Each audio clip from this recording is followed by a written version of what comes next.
You talked about imposter syndrome. You talked about authenticity. That was entrepreneur shit. We got to talk about social media now. Oh, you're absolutely right. Hey, Authenticity versus polished perfection. hey, Jess, you got a little something on your face. Got a little shit on my face. You have a little shit on your face. Welcome to the podcast.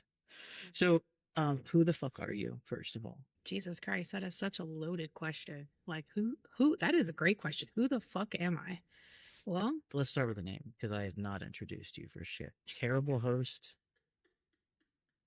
Well, the show's called You Got a Little Shit on Your Face, and we're sharing the God's honest, fuck all truth about the shit show that is entrepreneurship. What really entrepreneur takes. shit. You're right, entrepreneurship. Thank you for correcting me. What it really takes. So, Jessica, can I call you Jessica? Or should I call you Jade? She knows social media just a little bit better than I do.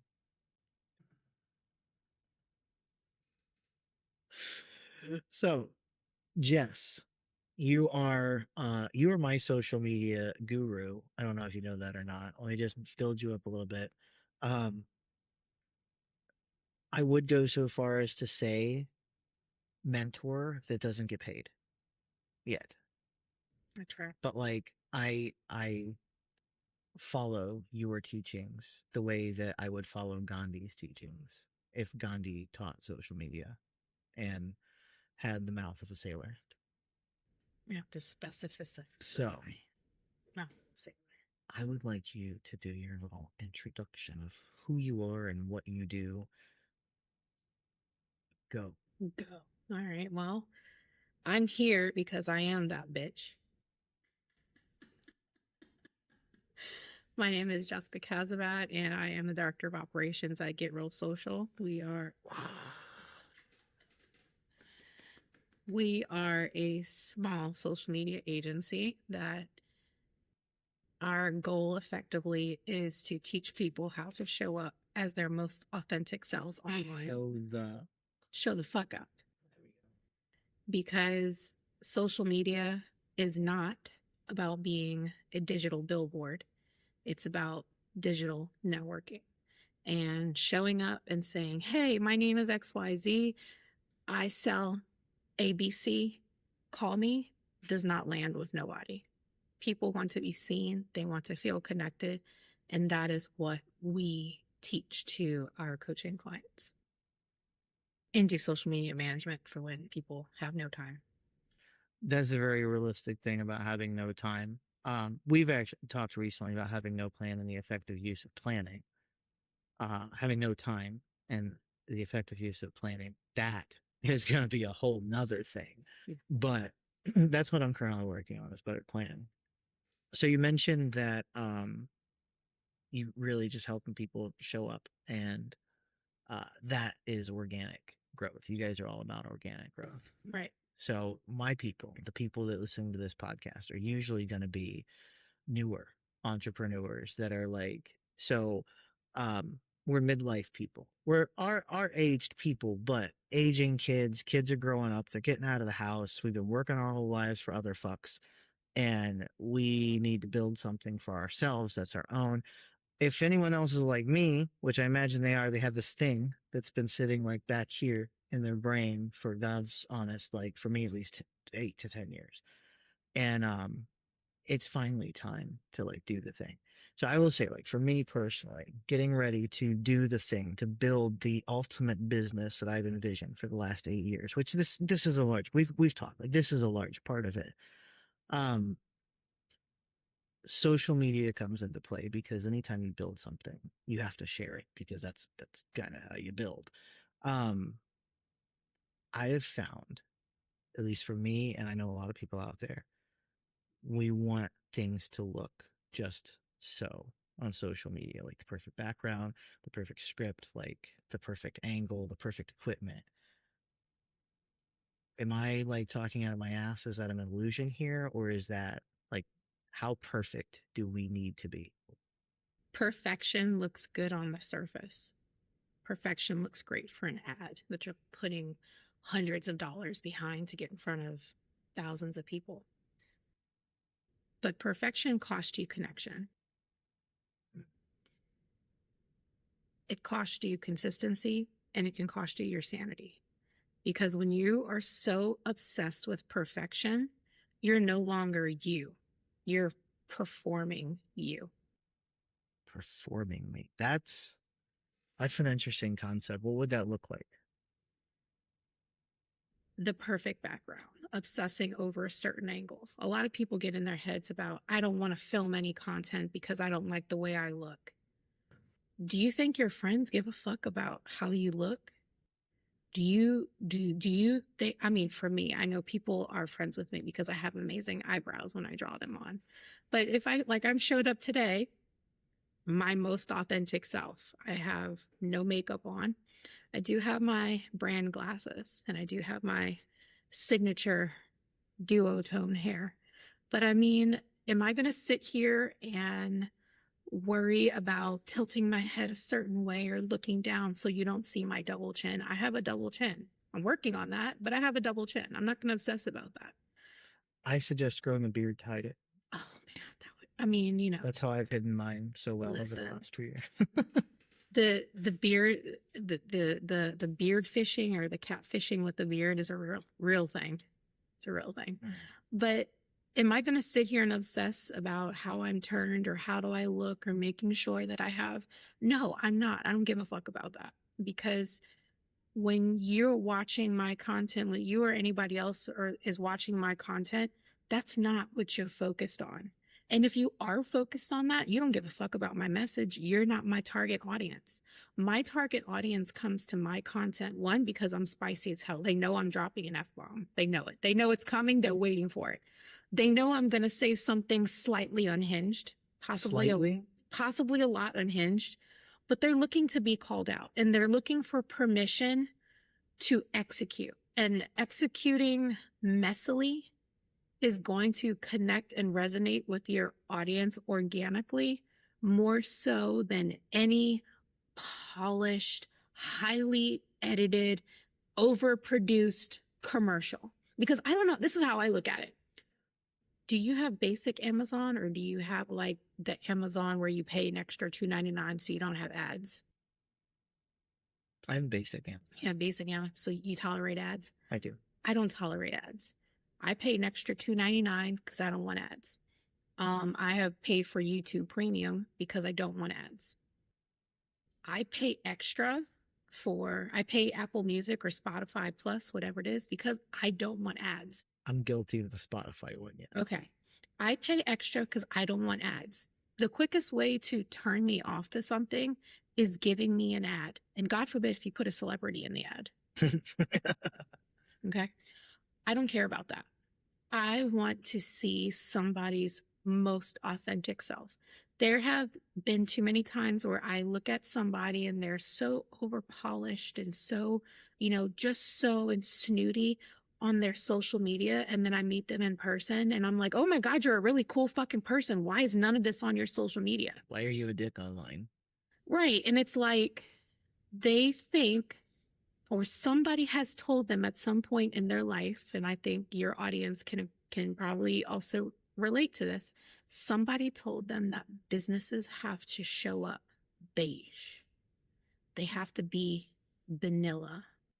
They have to be neutral. And they can't really have a personality.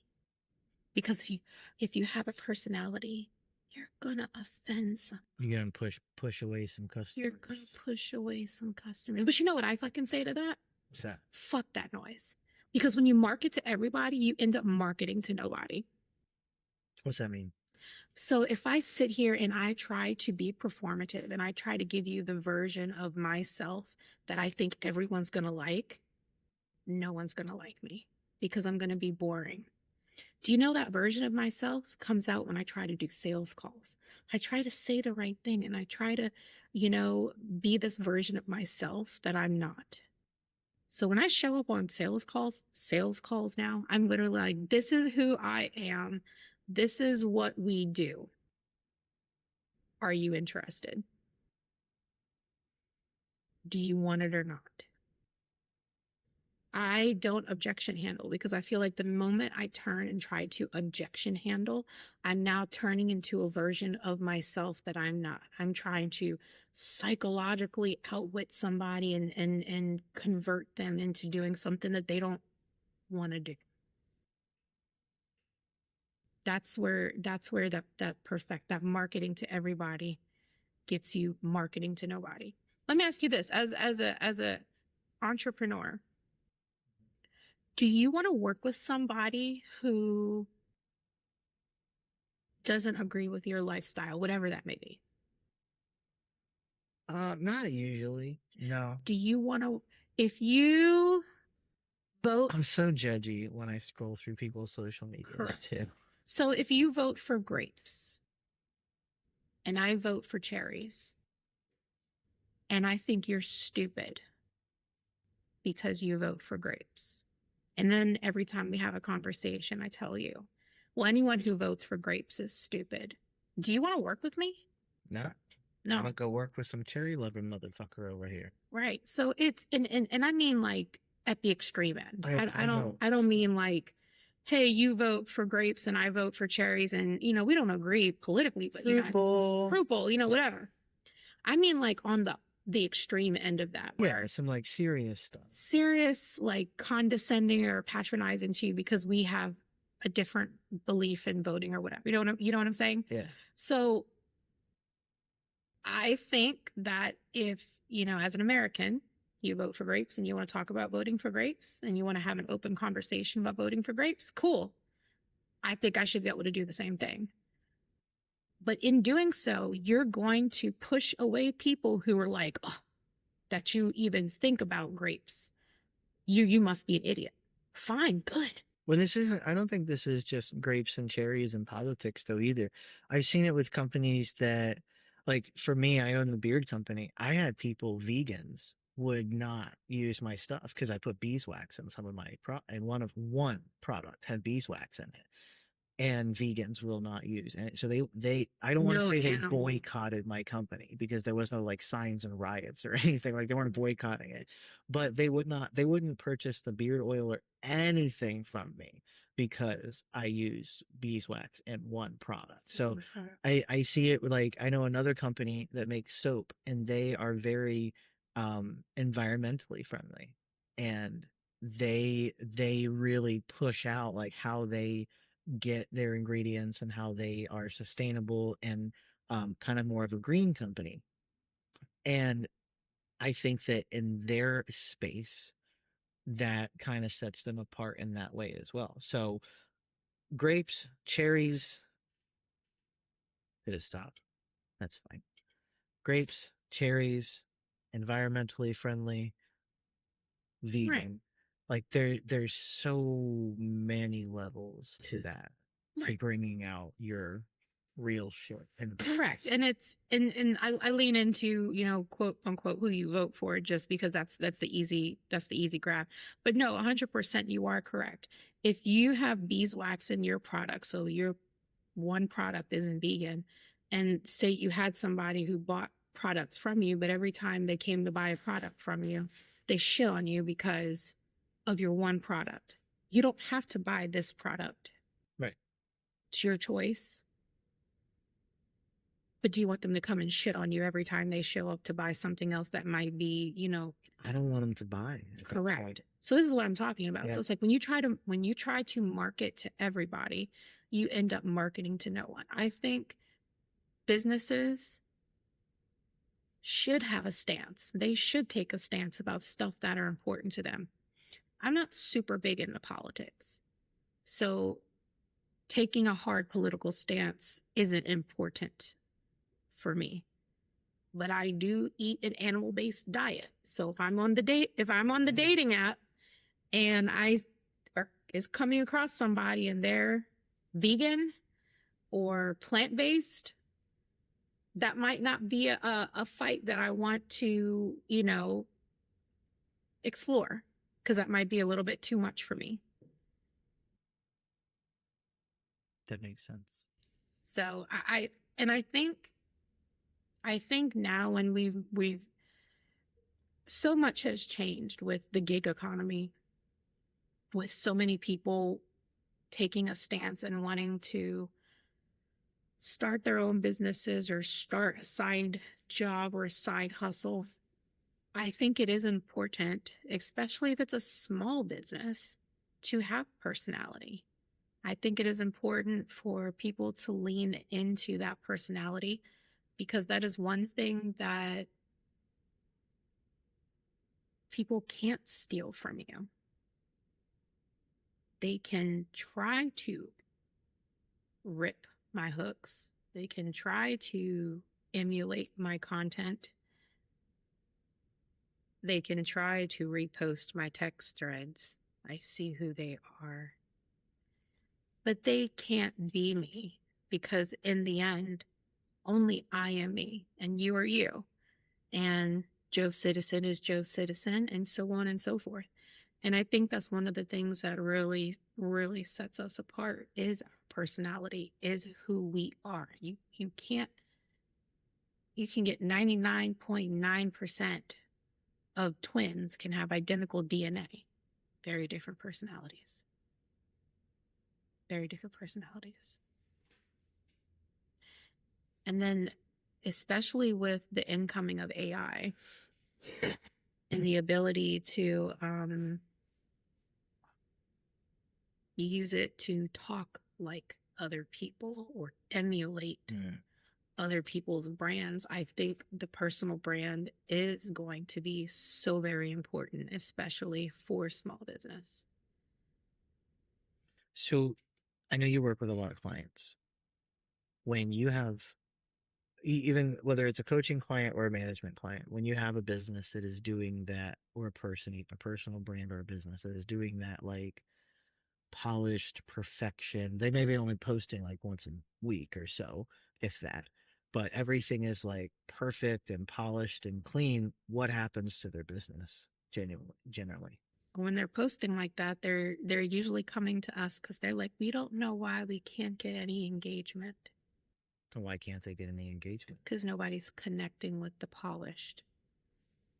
And there have been instances where, we've been on a clarity call with people, and I'll have my phone running, and I'm literally like, why did you start your business?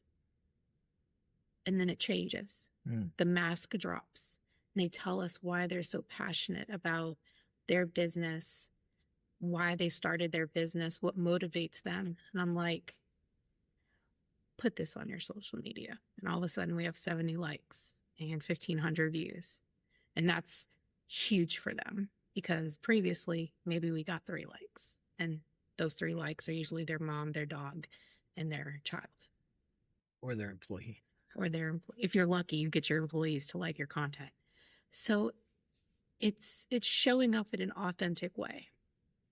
We have a management client that wants to be very polished and wants to look overproduced. When we can get them to give us pictures of themselves in the moment, a picture of them and their family and their child, a picture of them and their dog, and we put that up on their social media, all of a sudden they've got triple and quadruple the likes of their polished content that they prefer. And they're like, I just don't understand why people, I get a better reaction to these posts, because people connect with a face. Look at, Gary V. Gary V has I know. I think Gary V really gave permission to come out and be themselves. Like, he's one of those personality types that really, showed up. He's like, this is who the fuck I am. Right. And you should be who the fuck you are too. But absolutely.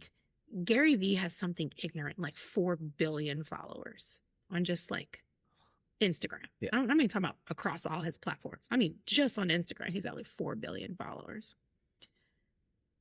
But Vaynerchuk Media, 250,000 followers. Yes, Vaynerchuk Media is... That's his bread and butter. He's a real money maker, technically. Correct. But more people are connecting with his personality, Gary V, than his business. So, like, yeah, me and my business partner, Lucy, we have Get Real Social, but we are also heavy on our own personal branding. Yeah, you are. Because people connect with us because of our personality. And Lucy and I, while we are both very strong, very hard-headed females, I know that's right. but we have different personalities. There are clients that work with us because they want to work with Lucy.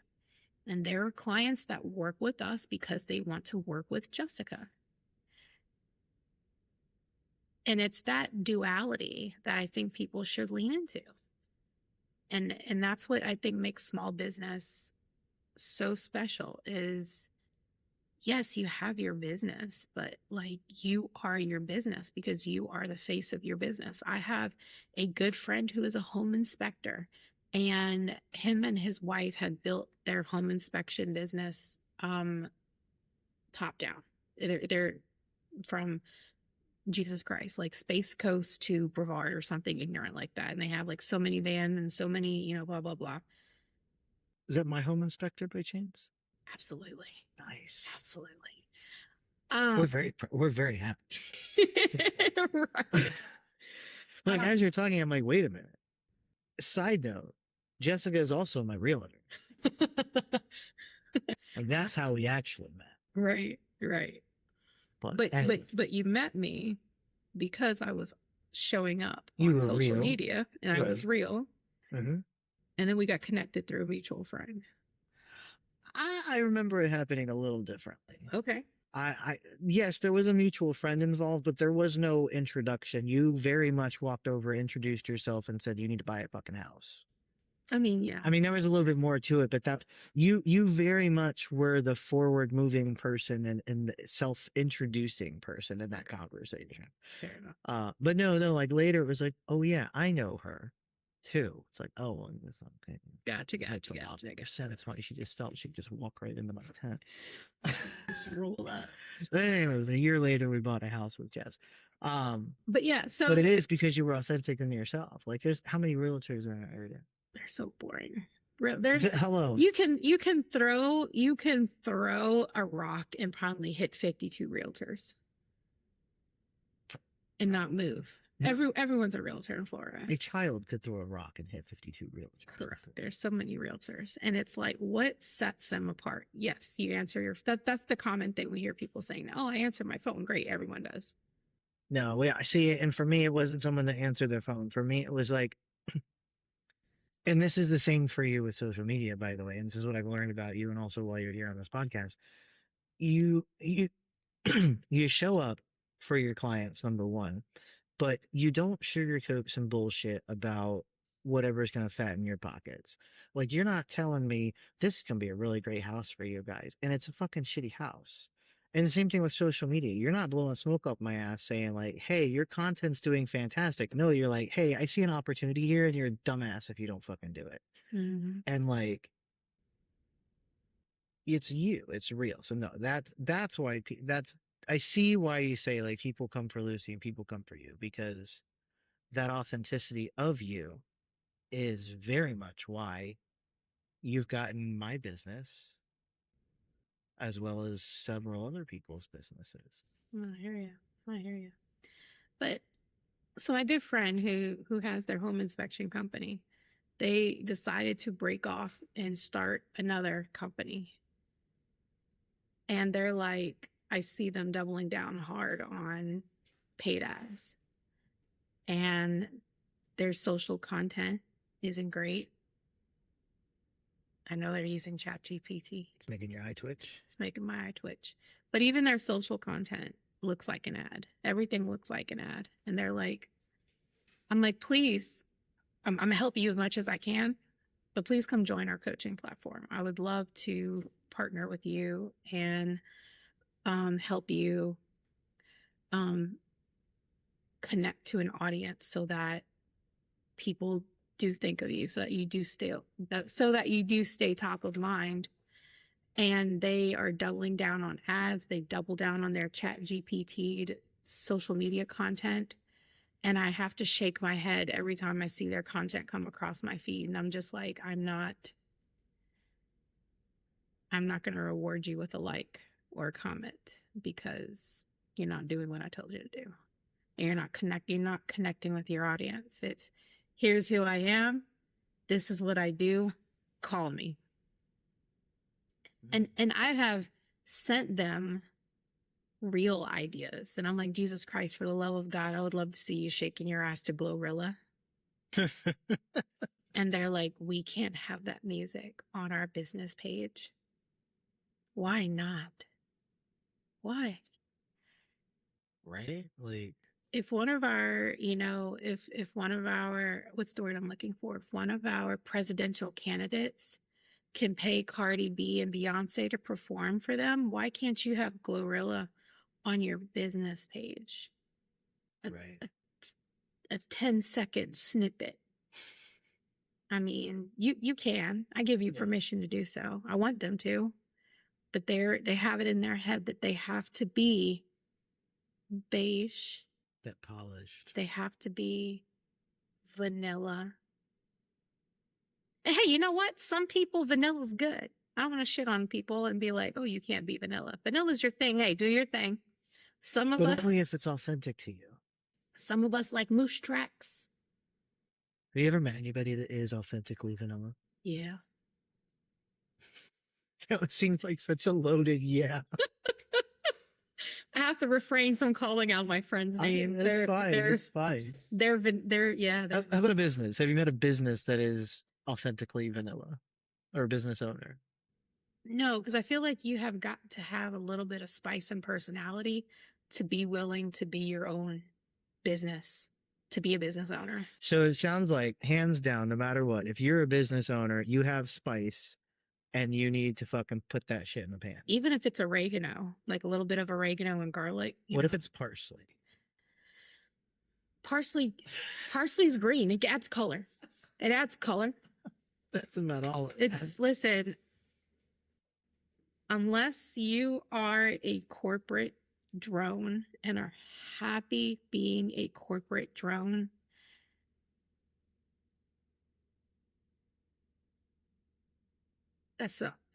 your boss is happy that you're vanilla and beige and you can fit in a box. Everyone else is spicy. Everyone else is looking for that personality, because I've seen people show up at their jobs and be vanilla and boring and beige, and then I get them outside of work and I'm like, you are actually a really cool fucking person. Where's this personality? And they're like, oh, that's just, that's my work mode. And we do it for day to day. When we have our customer service voice and we're talking to people and we're on. That was creepy. Right? You didn't connect to that at all, did you? I actually was about to pack up and leave when you turned that voice on. I was like, and we're done. When I turn that voice on, that's when I know the flavor is leaving. I was gonna ask for a sample of what your like polish thing, but that was it. That was awful. And that was a whole 2 seconds of me trying so hard. I probably will have a migraine later because of that. Yeah, that was bad. That's my Alexa voice. But you know what? It sounded perfect. Correct. It sounded perfect.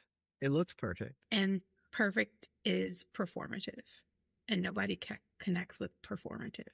So how would a business owner or a new entrepreneur or anyone, how would we embrace our own imperfections online?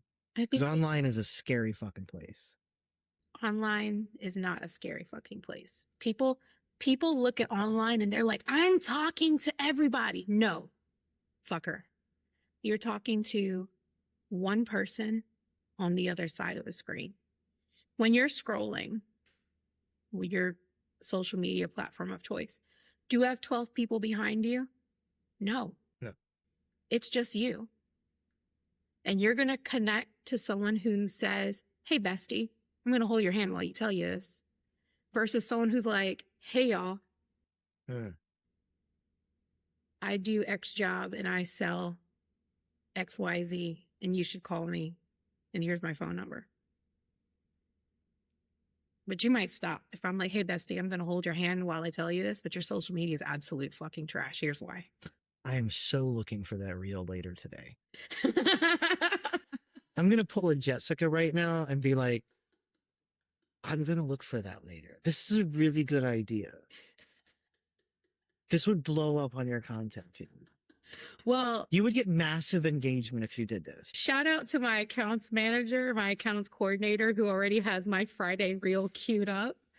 I do need to film my content for the rest of the month because I am guilty of not batch creating. I'm supposed to have a Friday reel go out. That's for, so we have Get Real Social. That's me and Lucy's business. But I also have my sub brand, which is Get Real Effin' Social. Yeah, buddy. Because I'm literally telling you why your social media is trash. Yeah. Which I've, failed miserably at the last couple of months. But I feel like you tell me my social media is trash all the time. oh, well, you have special access to me. For those people who don't have special access, and they catch me in passing and they're like, "Oh, did you see the post I did?" No, it was shit. I didn't because I couldn't get through the first 3 seconds because you were flashing your phone number at the bottom of the screen and telling me to call you because this is what I sell. I think I have a new mission to post at least one TikTok a week that makes you cringe. Listen, you've been posting daily, and I'm so proud of you because it shows up on my FYP. Thank you. It shows up on my FYP, and if you posted something and I haven't showed up or made comment, you send it to me. So bravo. Damn straight. And listen, that's bitch, why didn't you comment? Why didn't you comment? I made this video for you.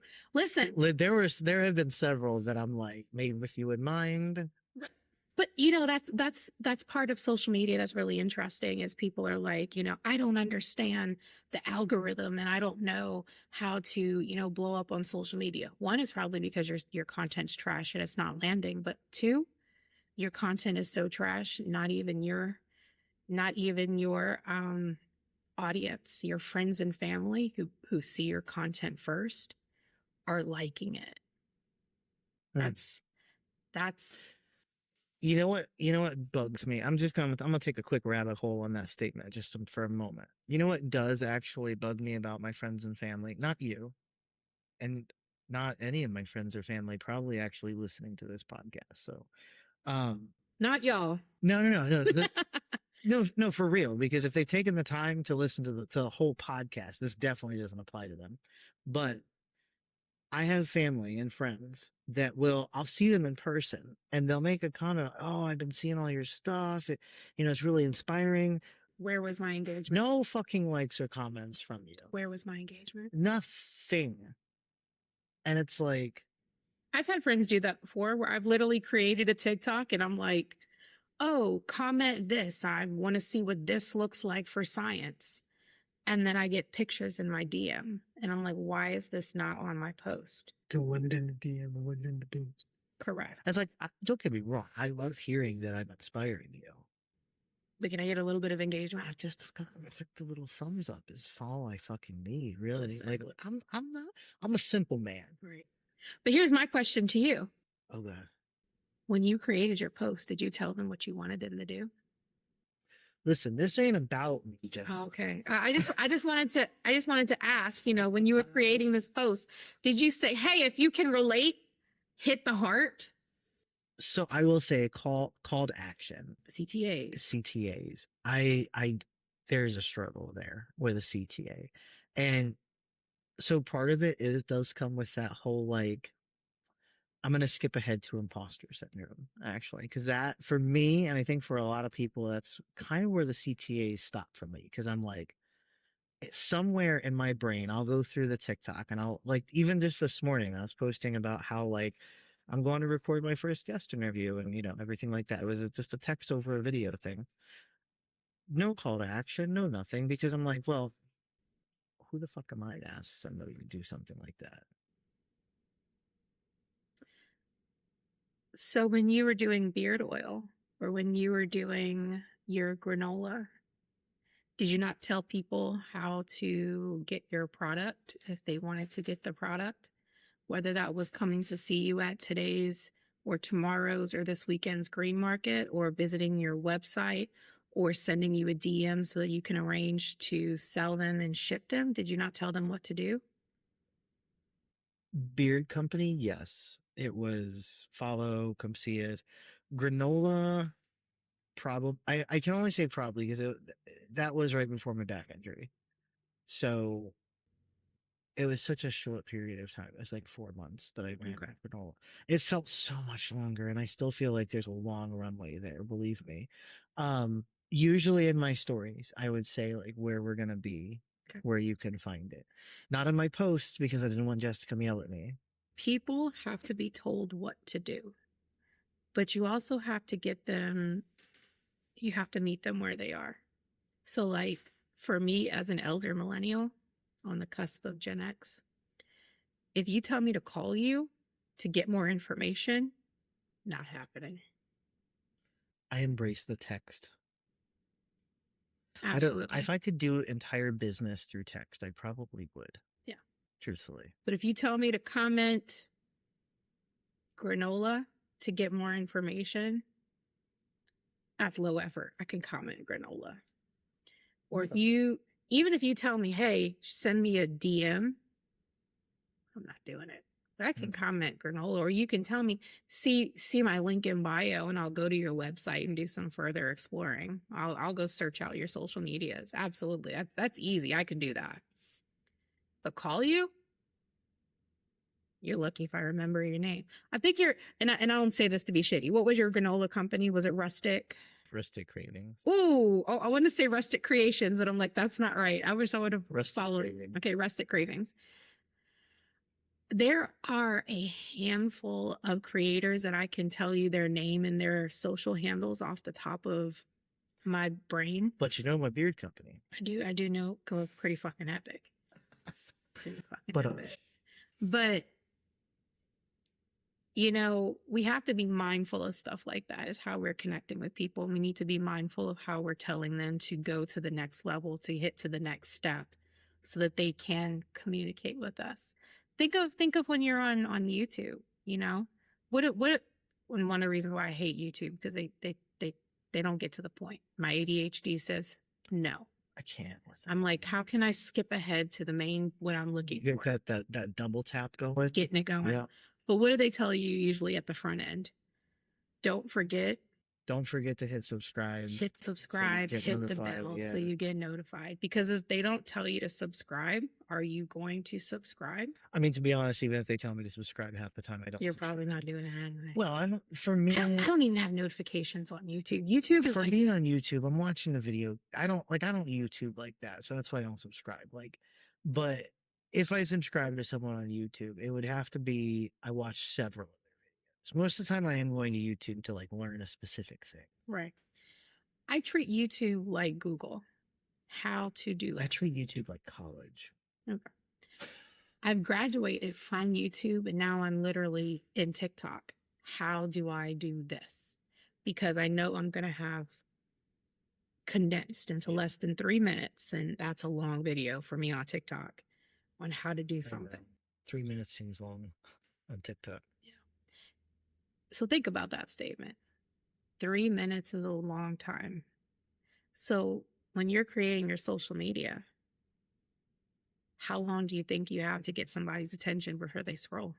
So I've actually been watching a lot of, like, my algorithm is showing me content creation stuff. So it's like the experts, meaning the people that show up on my FYP, they're hung between 1.5 and 6 seconds. Not 1.5 to 1.6, 1.5 seconds through 6 seconds.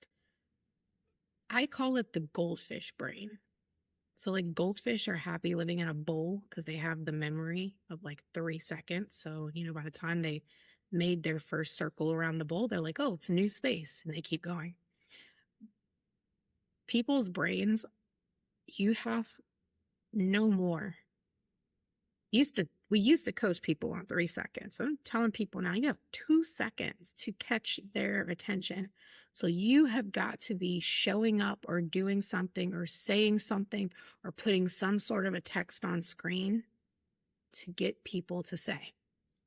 So if you're starting your videos and you're like, don't scroll, we're like, oh, it's a pattern interrupt. Why am I not scrolling? That whatever comes after that better keep me here or I'm scrolling. Those videos work so fucking well. It's a pattern interrupt.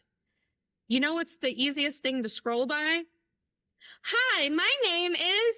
I'm bored. I'm done. I don't care. So how do you do the hook with authenticity though? Because I will say there's a lot of polished scripted hooks out there. You Yeah. know, like you see the I don't know who needs to hear this today. Like how do you do a 1.5-second hook, but still like I'm still me? I like visuals for me, and this is going to be very different. So there's 3 types of hooks, right? There's your visual hook. That's what you see on screen. Yeah. There's your text hook, what you read on screen. Okay. And then there's your audio hook, what you hear. Yeah. Correct. That's the don't scroll. Okay. Yeah. Yeah. So your money is if you can get all 3 hooks in. You have your text telling people what's going on, because how many people, which I don't understand personally, how many people watch reels and videos with no sound? I don't understand. I hate when I ask somebody, I've done a reel and I'm like, oh, have you seen this reel? And they're like, yeah. And I'm like, what did you think? And they're just like, oh, huh. And I'm like, did you hear the audio? And they're like, yeah, no, I don't listen to audio when I'm scrolling. And I'm like, you're missing a whole piece there. But well, especially if you're looking at something like TikTok, like half the algorithm is built based on which audio you're using. Correct. So, doing something like, if you're not, for me, I might jump in and be like, hey, Busty, I'm going to hold your hand while I tell you this. Or like, hey, don't scroll. That works for me. But if, someone is not that loud or that bold, even doing something like having the their video editor like CapCut pop in and pop out, Like a zoom? just a zoom in and zoom out. But I don't mean like a zoom.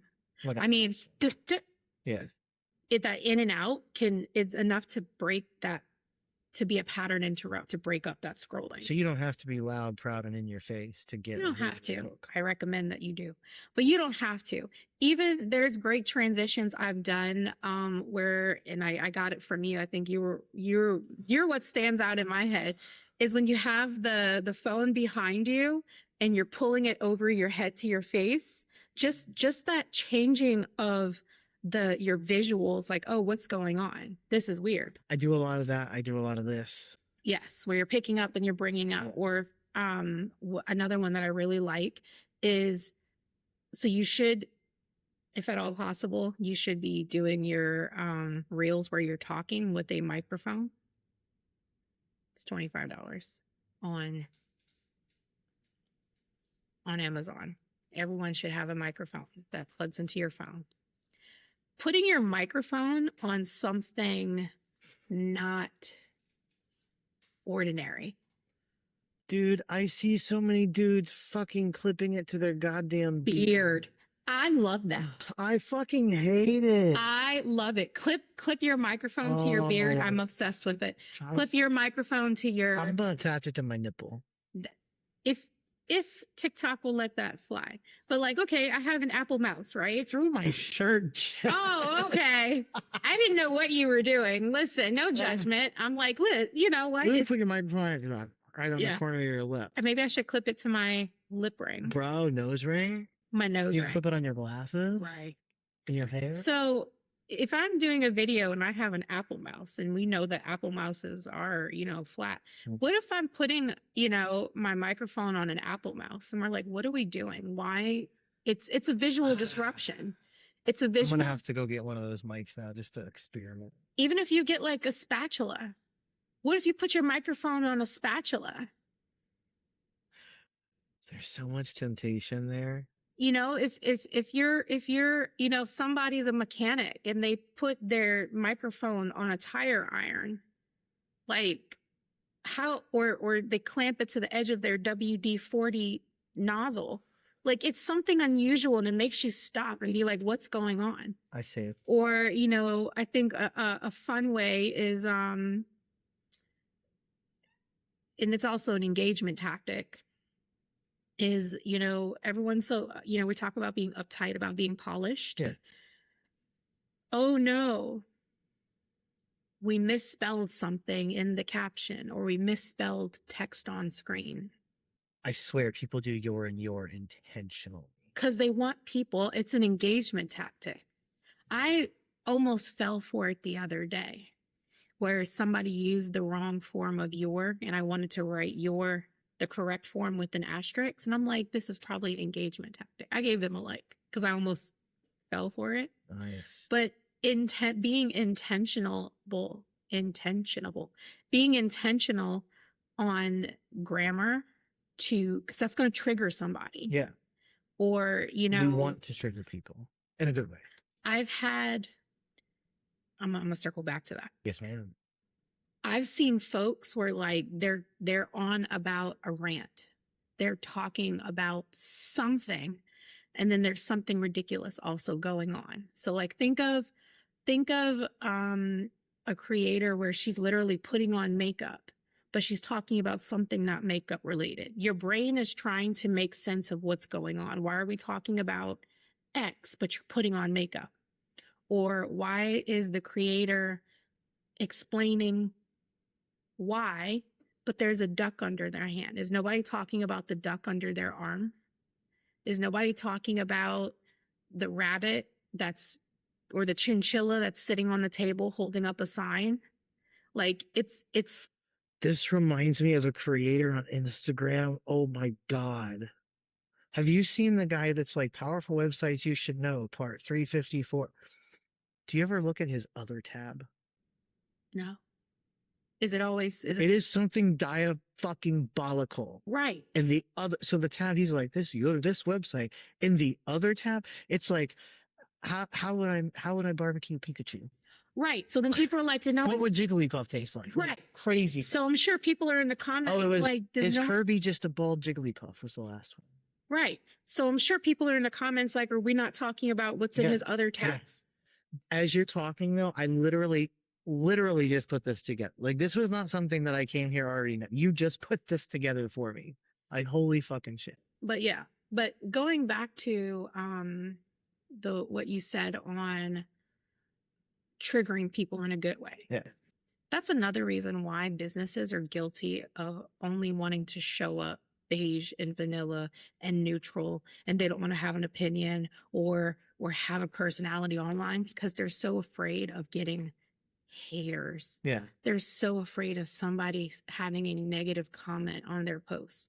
And to that, I say good, because when the haters are commenting on your page, that's when you know you've created content that made people feel something and feel something more and enough to make them stay on your content.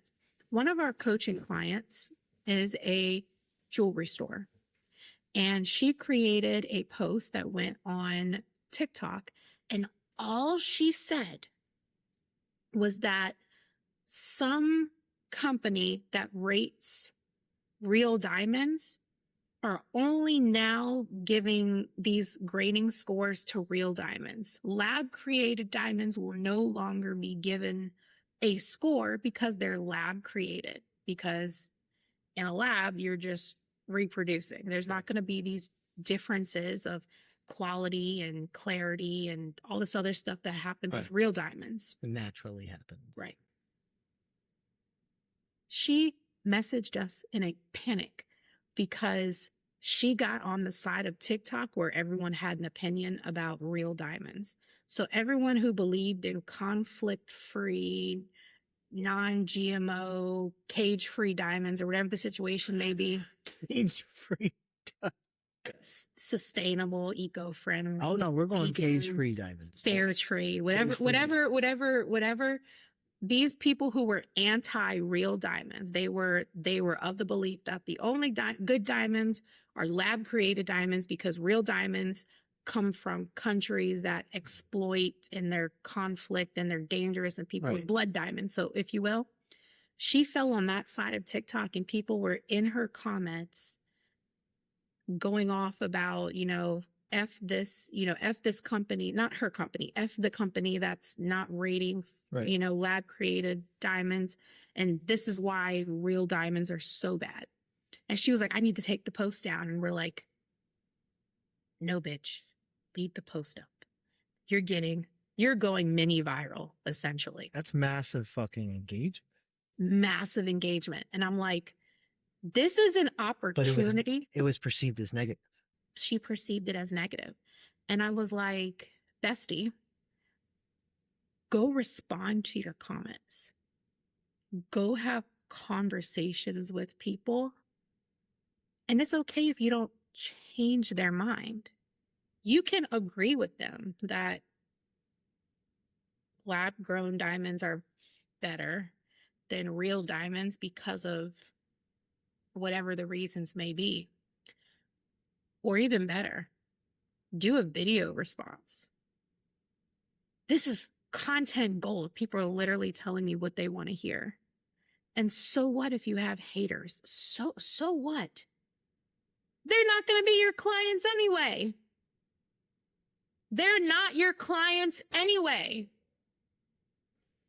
But the algorithm. Can you say that one more time in case we didn't hear? Who gives a fuck about haters and commenting negative on a post that you made? Nice. They're not your clients anyway. But we will take the fucking engagement because the algorithm loves it. Fuck yeah. On the Velcro versus command strip post, I posted that video at 9:30 on a Monday night. I was gonna say you both were just like lounging somewhere. Like it wasn't even here. We're in the kitchen. Yeah, like it wasn't even like a big to do. You were both all natural. You were both like you could tell this was not scripted. You were like, oh yeah, bitch, I'm on the social. Watch. Correct. I was like, Lucy, film this video. And she's like, I'm not filming the video. So then I just grabbed my phone and I propped it up. I propped it up and then I went to do my video and then she came into the video. So, I mean, that was totally unscripted, but I posted that video.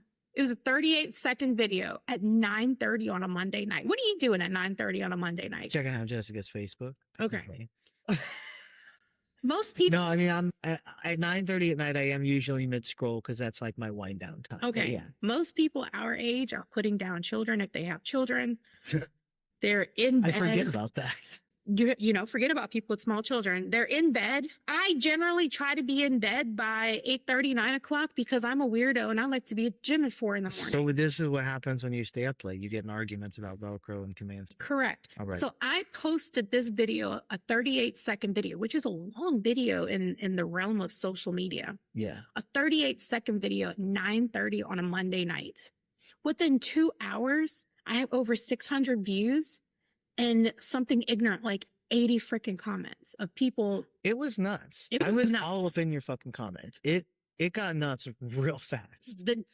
Everyone has an opinion. I watched that video within the first 20 minutes it was posted. Because if I am on Facebook, you and Lucy pretty much I'm usually. So if you're not following us, Get Real Social Co. or Jessica L. Casabat on Facebook, what are you doing? Apparently nothing. But no, like I saw it probably within like the first 20 minutes. I went back and saw it the next day. Like 24 fucking hours. It was just some bullshit video. Still going. 3 a.m. I still had people commenting at 3 a.m. So taking that, because that was a very real, authentic moment that you guys obviously had together just before that video. What does that look like for a business to do? Oh shit. Or entrepreneur, personal brand, whatever. Have an opinion about something and then stand 10 toes on business about your opinion. Even if it's about Velcro. Even if it's about Velcro or command strips. So like I could be like, Jessica, this fucking wall should be tan, not gray. I wouldn't do tan. That's boring. Beige, no. Gray is boring. You're already boring. Why not be tan? I think gray has a little bit more personality than beige. I feel like this is a coming video. Right. But have an opinion on something. Like that was the point though, is like right. And it doesn't necessarily even have to be something directly related to your business, if at all possible. Make it related to your business. But when you're showing up as yourself online, have an opinion. You want to upset some people? One of my most commented on text post was, Good morning, everybody, except those of y'all who don't like my content. I thought it was Android, the Android user one. I was about to give you the bird. Right? People have an opinion. I've said stuff like, pineapple belongs on pizza. True, or tell me why it does. And people were upset because they're like, no, where's the no option? I'm like, there is no option because pineapple belongs on pizza. And they're like, no, it freaking doesn't. And I'm like, tell me why. And then they went on that. Actually, I have a very good answer for this. What's that? You've probably already heard it. But the pineapple increases the acidity from the tomatoes and off balances the cheese. Interesting. My taste buds say, fuck that shit. It's yummy and delicious. But how was your heartburn afterwards? I don't have heartburn because I'm healthy. Well, actually, I'm talking healthy too, and pineapple gives me heartburn. Actually, I don't have heartburn because I eat carnivore now. So bread and pineapple generally don't get consumed anymore.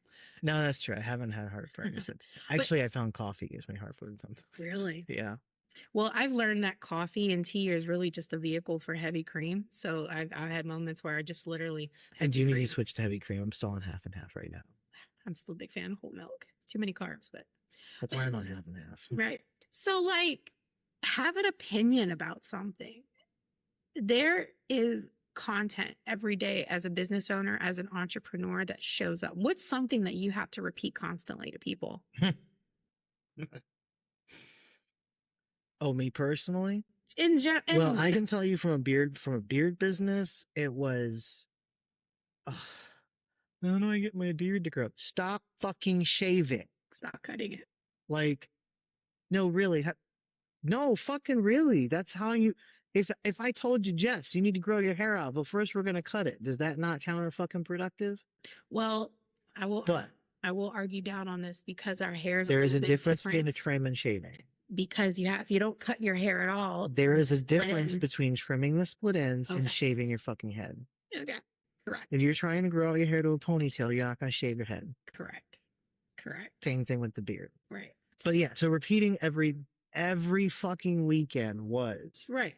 If you want to grow your beard, stop shaving. If there's a misconception that people have in their business, or like a realtor, for example, realtors are slimy and they have no personality and they're boring, like they're like slimy car salesmen.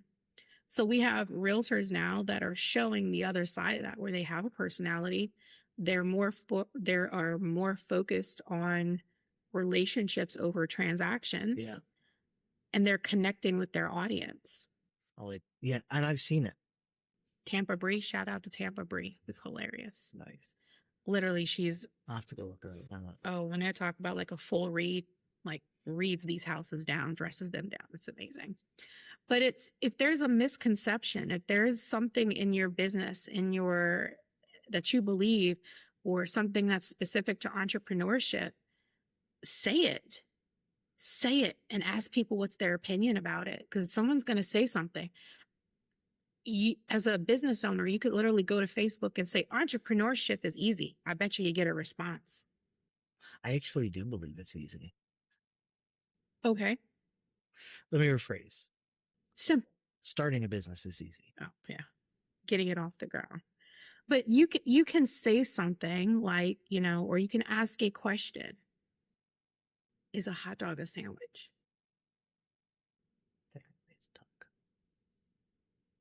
People are going to have an opinion about that. I apparently have an opinion about everything. Damn it. Good for you. I know, right? But people are going to have opinions about stuff. And if you can figure out how to...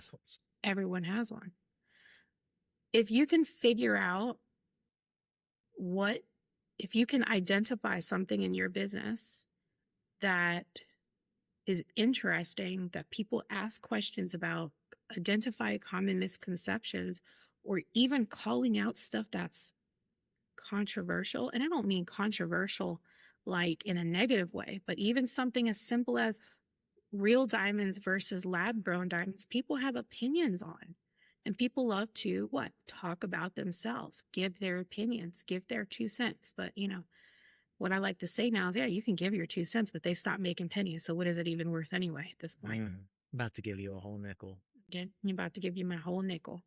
But showing up authentic is about identifying something in your business, something in your that's a common misconception, and getting people to have a conversation about it, because that is what essentially social media is.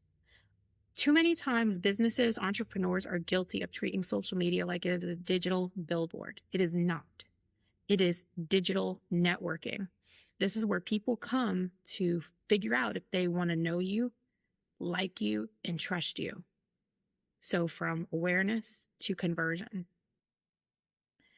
If they come to your social media because you're spending all kinds of money on paid ads, and paid ads have a place.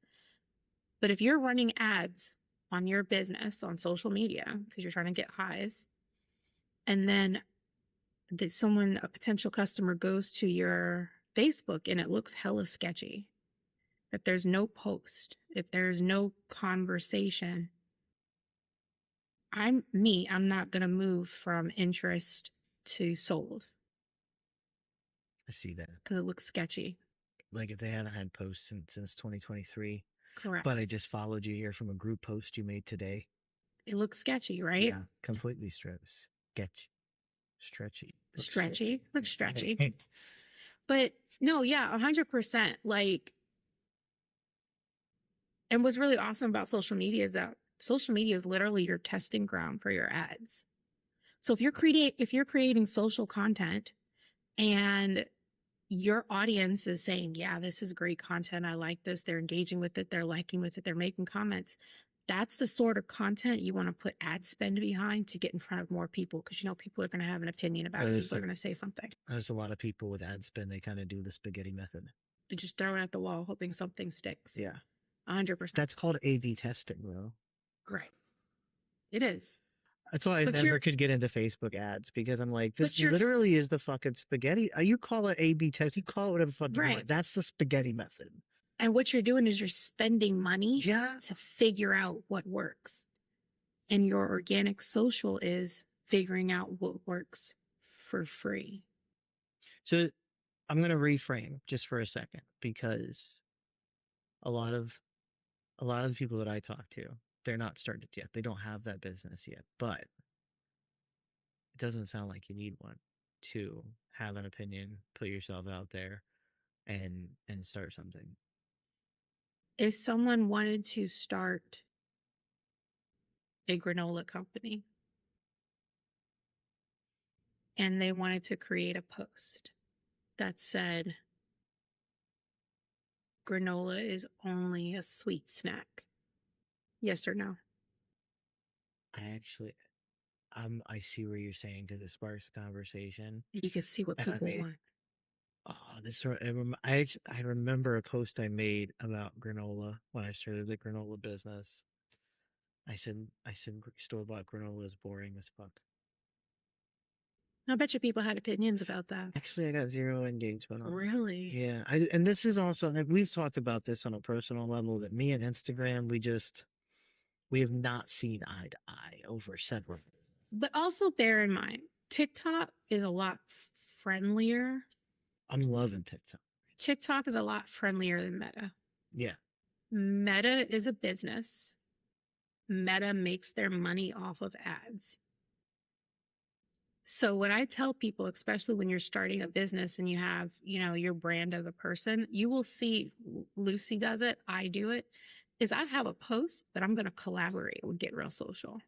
Yeah. So it's a free opportunity for people to see that this is a dual post. And they're like, oh, what's Get Real Social? They don't know that I do social media, that I coach social media, that we do social media management. And they're like, oh, what's Get Real Social? It's an opportunity for people to click in and see what that is. When you say a collaboration, are you talking about sharing a Get Real Social post, or are you talking about when you tag Get Real Social in your post? Neither. When I say collaborate, I mean you're inviting the other page to be a collaborator, so that page lives on both your page and it lives on the business page. This is a post. There's a collaborate option on post. Correct, on Facebook. Show me. And on Instagram. Where's my phone? This is a. I know we're recording an audio podcast, but listen, like I've been on these social. So if I'm making a post, business page. I'm making a post. We're making a All post. right. I'm just going to put some stuff. Sure. All right. I want to collaborate with Get Real Social. I'm going to hit next. And then right here it says Son of a share bitch. credit with your post. So we got, okay, so for those on, hold on, go back. So when you hit next on your Facebook, this is just on your personal profile. This is not on your business page. We got your post audience, scheduling options, sharing to your story, and then as you go down, you get down to collaborator. So when you click collaborator, what happens? You have the opportunity to type in somebody's name or so you can your put my business name. I could put your name. Yeah. Now on Facebook, you can only collaborate with one other person or page. Per post. Okay. On Instagram, you get 5 additional collaborators. I think they've done the collaborators. Gotcha. So that this is not tagged. This is not tagging. This is not sharing. This is not sharing. This creating this post. And it lives on both people's profile. So if I get a like on Jessica Casabat, the like also shows up on the post on Get Real Social. What does the person viewing it see? Wait, my phone. It'll show that the post is created by me and somebody else, whoever I've tagged. So you're essentially doubling your views with no ads. Does the collaborating page or person have to agree? They have to accept. Okay, per post. Per post. Okay, so let's say I'm doing this for my business. My Facebook page that I have, the consultancy page. Okay, so I'm putting Reggie Dawson, and I'm going and I'm collaborating with myself. The person's going to see both. They can click both. They like it, shows up on both. But after I post, I will have to go into my page and accept the collaboration. So I think that's an important part because this is not just new for me, and really a lot of people don't move for. Okay. So say kept to that, but so say we went and we did a podcast at Get Real Social. At Get Real Social. If Get Real Social had its own, okay. We could essentially post this reel in collaboration with Get Real Social. Get Real Social. You do understand how these shorts are going to be, or these clips are going to be posted now, right? Like, do we have this understanding at this moment? Yeah. That this is how these are going to go out. Okay. So you want to actively collaborate so that it's showing up not only on Get Real Social's page, but it also shows up on your page. If you are a realtor and you are so successful, you want to go to Garber Buick GMC to buy your new car, I would 100% collaborate with that business if they have social media, because not only are you getting in front of their audience who might be looking for a realtor for free without putting ad spend behind your thing. Assuming they accept it. Correct. That's another caveat. If they don't accept it, though, it's still on my page. Still on your page. It just doesn't show on their page. If, Get Real Social's doing something for the traveling youth, we collaborate with the traveling youth. I've these posts. Like, now you've seen these posts. You just didn't know how or what's going on. No, because previously, I would have to copy and paste and then go post it on my page. So, yeah. If I have a septic company coming to pump our septic tank, and this company happens to be one of our clients, I might be creating a post and collaborating with them so that my audience on Get Real Social gets in front of their audience that follows them, and vice versa. It's an easy way. So you got to understand this. TikTok is a lot more friendly to this, okay? Yeah. But Meta wants you to put ad spend behind your post to get in front of eyes. But there are ways to organically get more views without putting ad spend behind your posting and your reels. What's the easy way? Throw ad spend behind it to get it pushed out. Boost post. Boost a post. Who's just in there? It's going to anybody and everybody, right? Which I don't really recommend because you can't niche down those guidelines. We had a client that didn't listen to us. what they're saying. They just boosted post. The so okay, so Facebook they used to have There's some settings, but people don't use them. correct. I see what you're If saying. you don't know how to use them, they put ad spend behind boosted post, and then all of a sudden, this particular client had fake pages popping up that were commenting as them on pages trying to fish and scam their audience into clicking on links.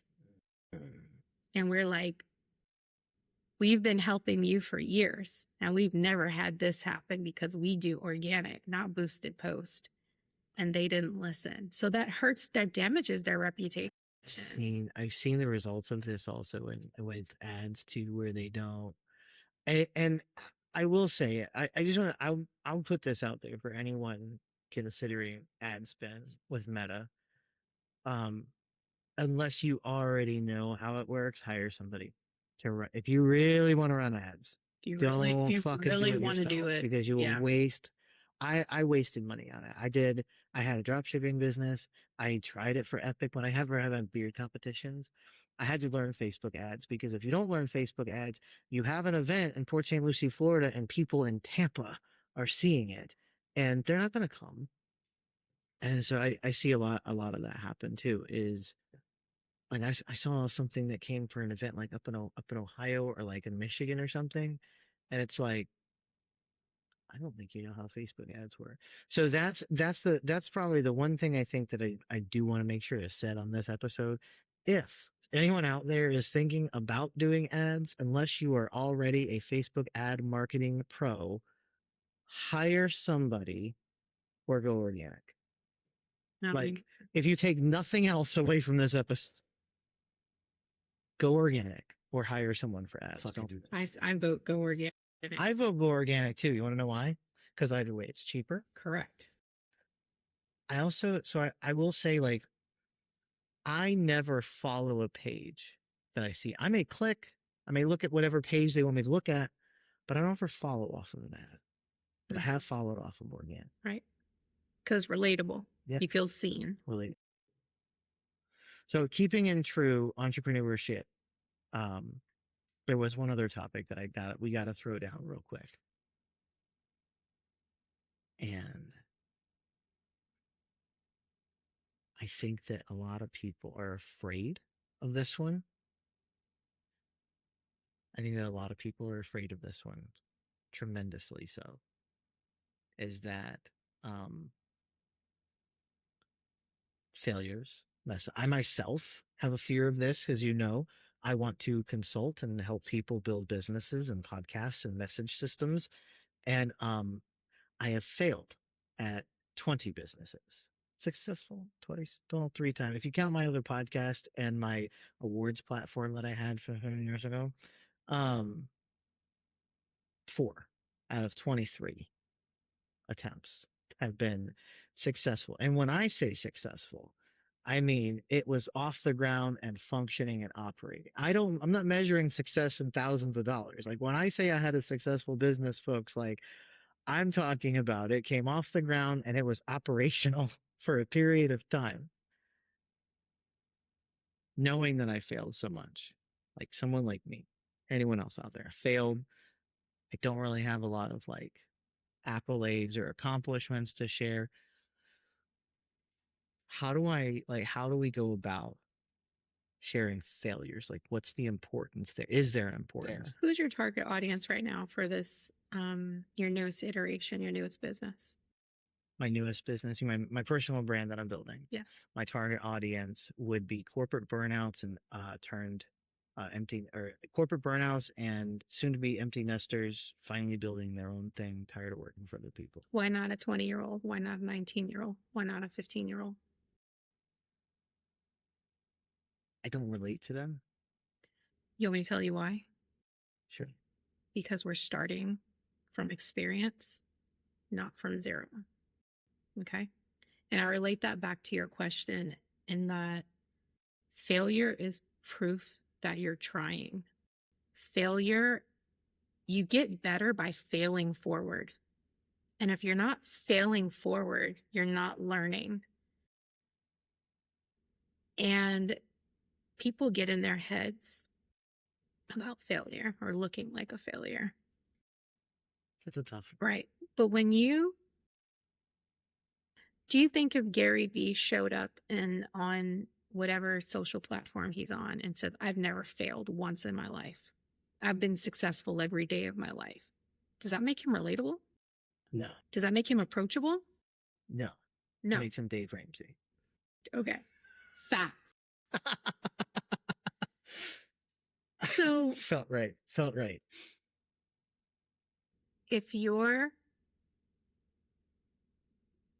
Do you think someone who considers themselves a corporate burnout would also consider themselves a failure because their career is no longer working? Or an empty nester? Yes, their children are leaving. There are a lot of people that they don't know who they are outside of being parents. Who are they now that they're not little Katie Sue's mom or dad, bonus parent, or whatever title it is that they're going by? Failing and being honest about that failure makes you approachable as an entrepreneur. It makes you relatable. I'm 42 years old. I entered the dating market 2 years ago after a 9-year relationship. I consider that a failure. I wasn't able to get the MRS degree. Mrs. Gotcha. After 9 years, I couldn't secure the bag. But the chick after me got the MRS degree in the ring after 18 months. No shade on her. I hope they're happy. That wasn't the life for me. I'm looking for something a little bit different. So if their dynamic works and they're happy, great. I'm looking for more. So I can approach that one or two ways. I'm 42 years old and I'm single and I'm a failure at relationships, or I'm 42 and I'm coming from 25 plus years of dating experience. I finally know who I am. I finally know what I'm looking for. I finally am honoring my value and I'm not willing to allow myself to be treated cheaply like I have in the past. So if you're an entrepreneur and this is your first or your 40th business, you're essentially coming from a place of experience. Whether you're a corporate burnout, you're still coming from corporate experience. And if you struggled in your corporate world where you had asshole managers or you had asshole employees and you're like, I never want to be that kind of manager, that's experience. That's how I work with my employees, with my team. I never want to be that manager where they're scared to come tell me something. I never want to be that manager where I'm like, well, just do it. I don't know how many times I'm in meetings where I'm like, okay, you need to do this. You need to do this. And if your plates are full, let me know so I can backfill behind you. Because in the end, the success of our coaching clients, the success of our clients, we're all successful because we're all getting a paycheck. So fuck failure. Failure is experience. Failure is at least saying you tried. I could just say, fuck it, I'm never going to date again. I can say all men are X and I don't want to put myself out there and I'm just going to be a crazy cat lady and I'm going to be single the rest of my life. Or I can take that failure and apply it to new potential relationships. I'm coming from a place of experience and say, I'm going to date anyways. I'm going to get to know people because I'm not going to make a blanket statement about anybody and expect that blanket statement to be true. All men are X, all women are Y, everyone's a cheater, everyone's whatever extreme statement that you want to lean on. Fail. It means you tried. What if, or let's take it down simpler. Say you have a baby and the baby is learning how to walk. Does the baby stand up one day and can run? Can the baby stand up one day and walk halfway across the house? No. They take 2 steps and fall if they get that way. Do we tell them, oh, you fell, it's all fucking over, I guess you're going to be crawling around on the floor the rest of your life? I mean, that would be asinine. But that's what it is. So you try to start a business and you fail, or it doesn't come to fruition, or it gets up off the ground, but then it tanks for whatever reason. Do we just say, oh, fuck it, I'm a failure? It's hard not. It's hard not to. But you go to the first time you try to make an omelet, you don't succeed. Do we say, fuck it, I guess I'm not making omelets no more? If I want an omelet, I guess I have to go to the local diner because I fucking failed at making omelets. No, it's ridiculous. Why would that same methodology, why would that same thought process go to a business? The first time you try to go buy a house, you put an offer on a house and you didn't get the house. Oh, fuck it, I guess I'm going to be renting the rest of my life. Fuck it. Is that not extreme? Is that not ridiculous? Yeah. So why? Because the first time you create a business, or the first time you try to be an entrepreneur, if it doesn't go as planned or you fail, it's now a failure and I can't do anything about it. Is it the same way? I try to make a post on social media. I spent 4 hours editing it and I got 2 likes. So I'm never going to fucking make a video again because obviously nobody likes me. Why? If you take somebody, some Olympic star or some, high profile sports person, I don't watch sports, but like the first time Michael Jordan tried to make a basket. Michael Jordan was cut from his high school basketball team. So if Michael Jordan was cut from his high school basketball team and he would have said, oh, I guess I'm trash at basketball, I guess I'm never going to fucking do this again. He's now considered the GOAT of all basketball players. He is the standard that people aim for. Do we try once and we say, fuck it? Do we say, oh, I'm single at 40, so fuck it? Or I'm a corporate burnout at 35, so I guess I'm just going to go work at, I don't know, corporate company X. The rest of my life and be miserable. Yeah. I had to get divorced because my partner and I no longer love each other. For whatever reason, we grew apart. I therefore should never get married again and I should be alone for the rest of my life. Why? It's a failure.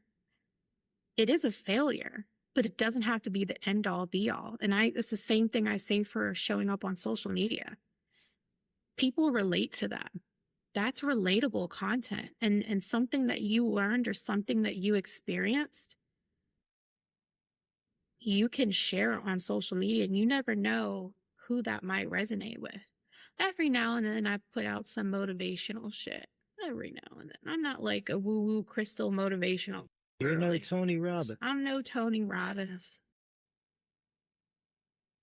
But you never know what people are dealing with in their life. And you never know who might connect with that content. I've had people approach me at networking events and they're like, I don't know what inspired you to say this today, but I saw your post and thank you so much. It's what I needed. Happy I could help. Did you like it and comment? Correct. Happy I can help, bitch. Do you need social media coach? Maybe that's the t-shirt you said. But did you like and comment? Did you like and comment? But no. If I see that t-shirt, if you wear that t-shirt at your next conference, right, I'll know. Yes. But yeah, failure is what people relate to because we fail in so many different aspects of our lives. Failure gives context to your wins. Failure positions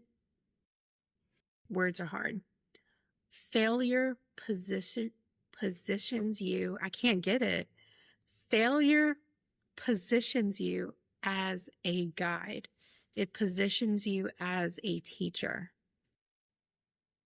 If you can turn your mistakes, your failures into your assets that you can share with people that perhaps you help them not make the same mistake. Say you spent $500 on Facebook ads because you didn't know what the fuck you were doing, and you can tell somebody else, hey, don't do that. Guilty. You are turning a negative into a positive. Maybe we just need to reframe from, I don't want to be a failure. and call it like it is. You don't want to fucking be seen. You want to hide in the corner, and you don't want anybody to see the less good things. Because on social media, people only know you for what you show them. So if you're not showing up and you're not showing your failures, what are you doing? You're curating the perfectionist version of yourself, and you're not being authentic to who you are or your experience. You're being performative. And that is literally the whole point of everything I'm saying. Don't just show the good on social media. That's why people say social media is not real. Because, I'm just showing you when I'm happy and smiling and everything's going good. And I'm telling you, oh my God, I've taken myself out to ice cream by myself and rah, girl power, boss lady. I can buy myself flowers. No, I'm going to fucking tell you when I fucking have an amazing conversation with a dude from a dating app. And I'm like, oh my God, I'm talking to the male version of me. And we take similar sups and we have the same sleep mask and, blah, blah, blah.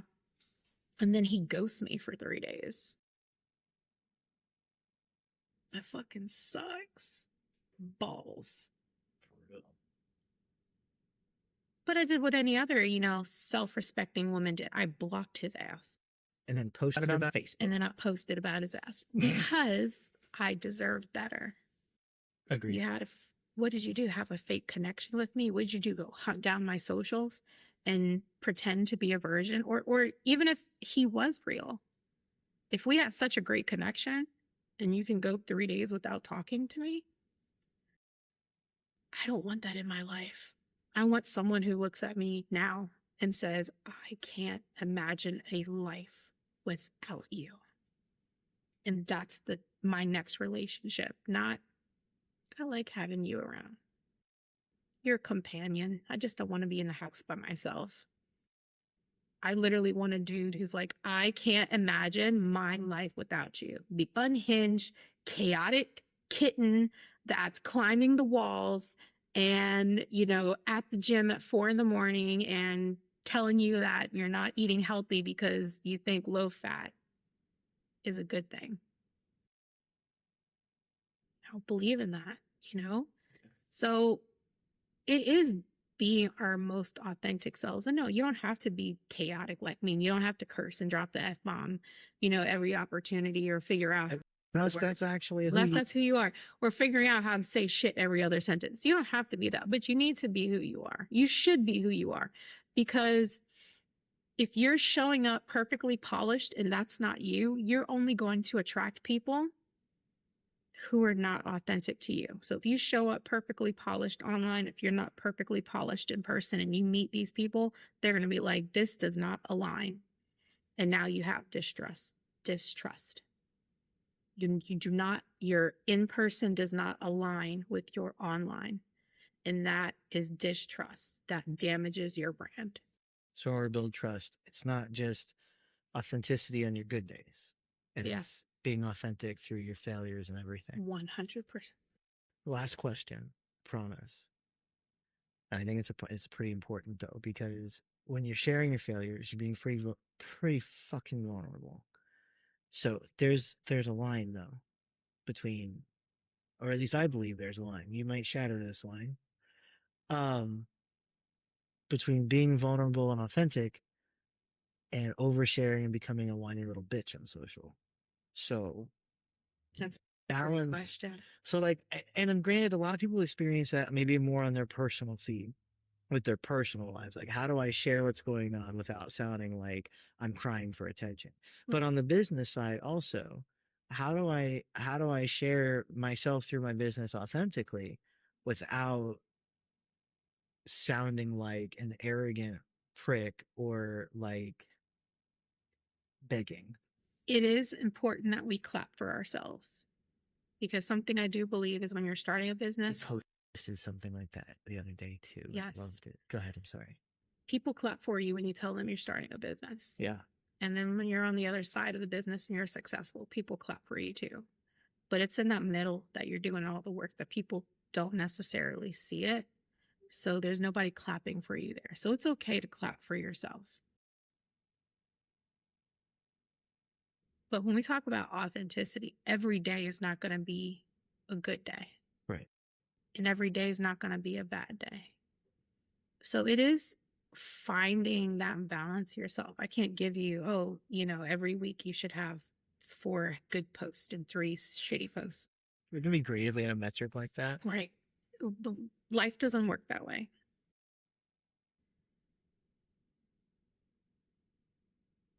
But if you're thinking about what kind of content you're putting out there, if it's authentic to you and you want to share it, then do so. It's really that simple. Yeah.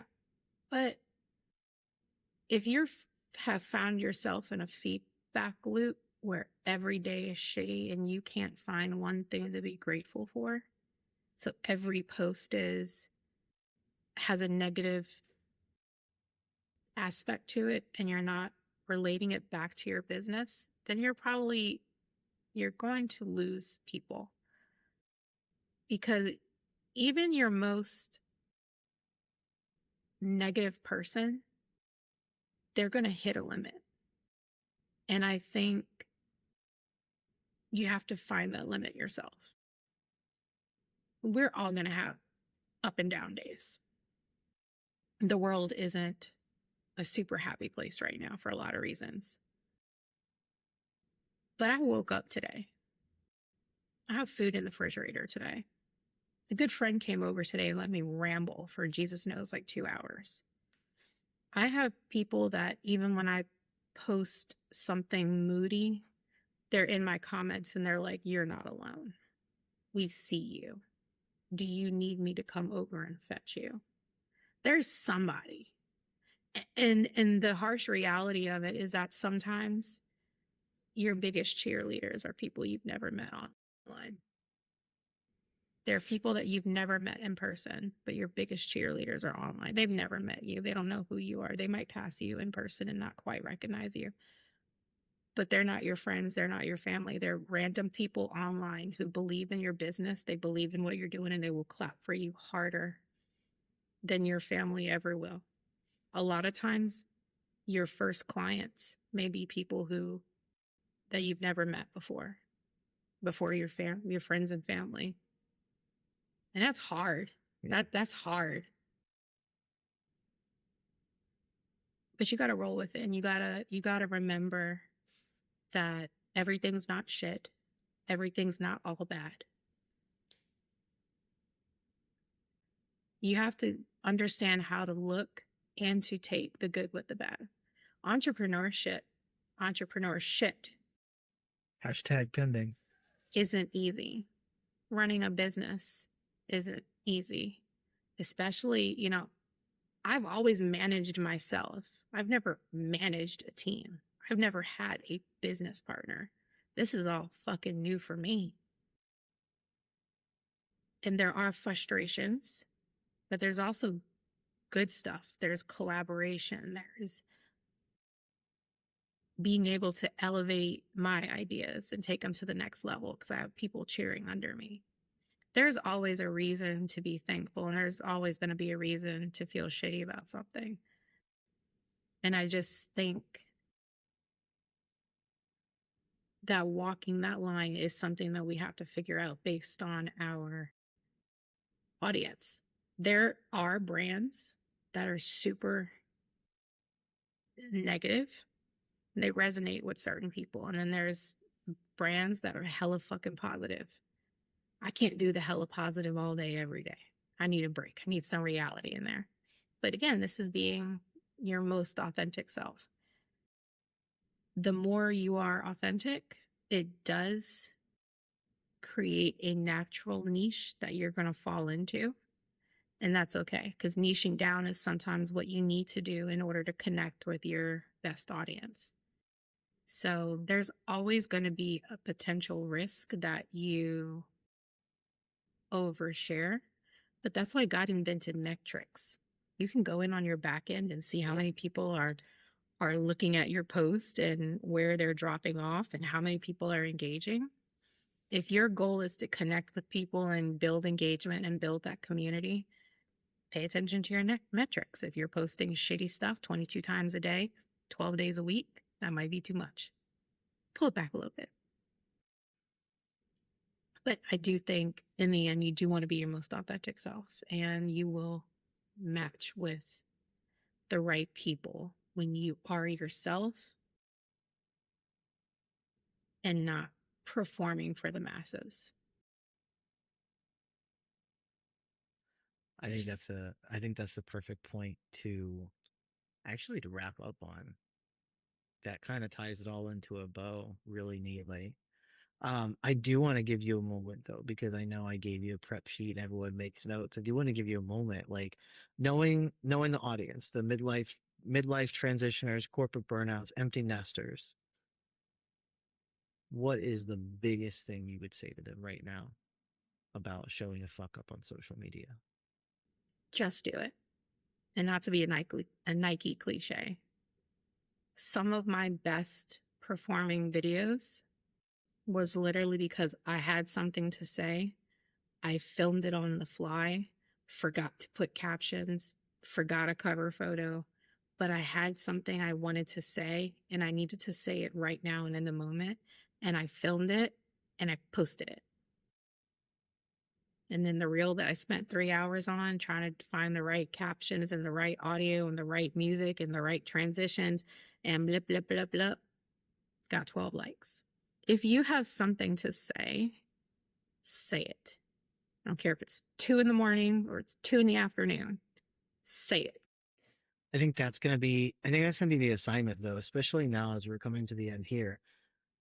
Like post post that now. Post whatever that hot topic when she says that. Like if you have something to say, if you have a thought, if you have a perspective, if you have an opinion, whatever it is you think about it, when you end this podcast, after you click subscribe and Like and follow like our shit. follow all of our shit, post your shit. Like immediately go click the plus sign, click the little what's on your mind today, whatever your chosen app is, Comment. and just state your opinion and upload it and see what the fuck happens next.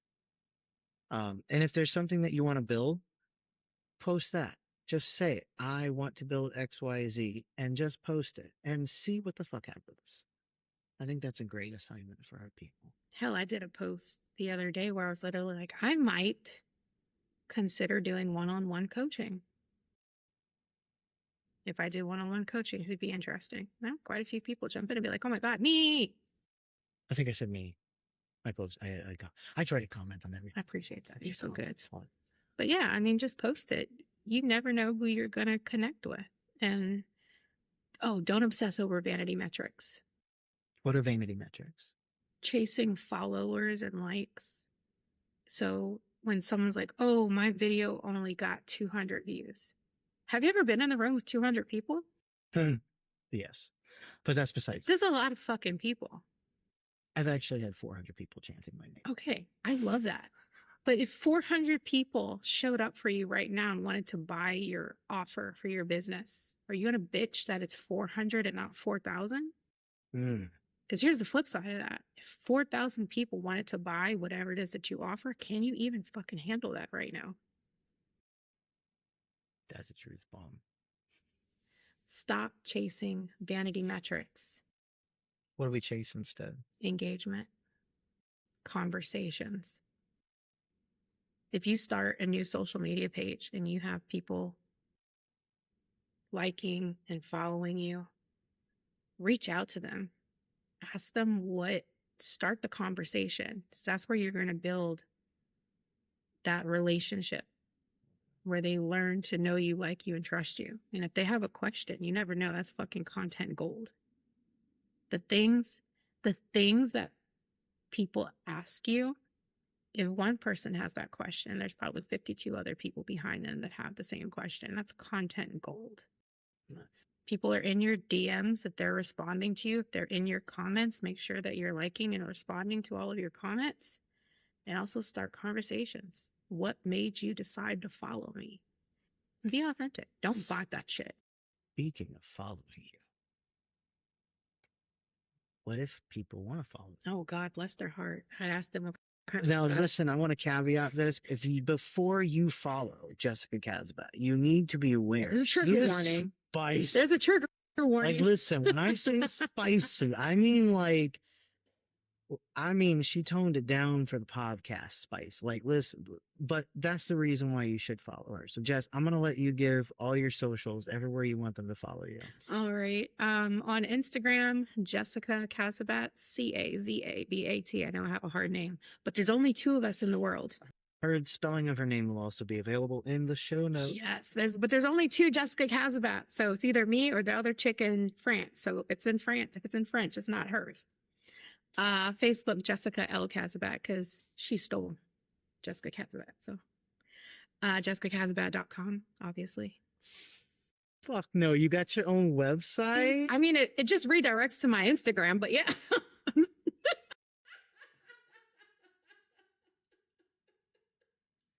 We're gonna talk. But I own my name. I own my name. That's all that fucking matters. Is I own my fucking name. Okay. I love it. So yeah, Jessica Casabat. You look me up, Jessica Casabat. You will find me on Instagram, Facebook. Pretty sure they could Google you and find you too. Yeah, my SEO is top tier. And the business. The business. Get Real Social Co. Get Real Social Co. That's us. And we're on all social media platforms. Yeah. And anywhere you want us, we're there. Hey now. And you can find her on OnlyFans at... Oh, no! I mean, if I was really good at branding, I would totally be on OnlyFans as like, SoFlo Footho, maybe. How crazy would that be? I think we just got your next project. You're in that midlife transitional phase also. 100%. Well, not really core. Yeah. So yes, Jessica Casbat with Get Real Social, also with Get Real FM Social. Yes. Personal, I mean, I might be slightly biased, but I will say it's worth a follow. If nothing else, she's worth a fucking follow. Appreciate that. I appreciate that. Until next time, clean your face. Because you got some shit on it. That's right.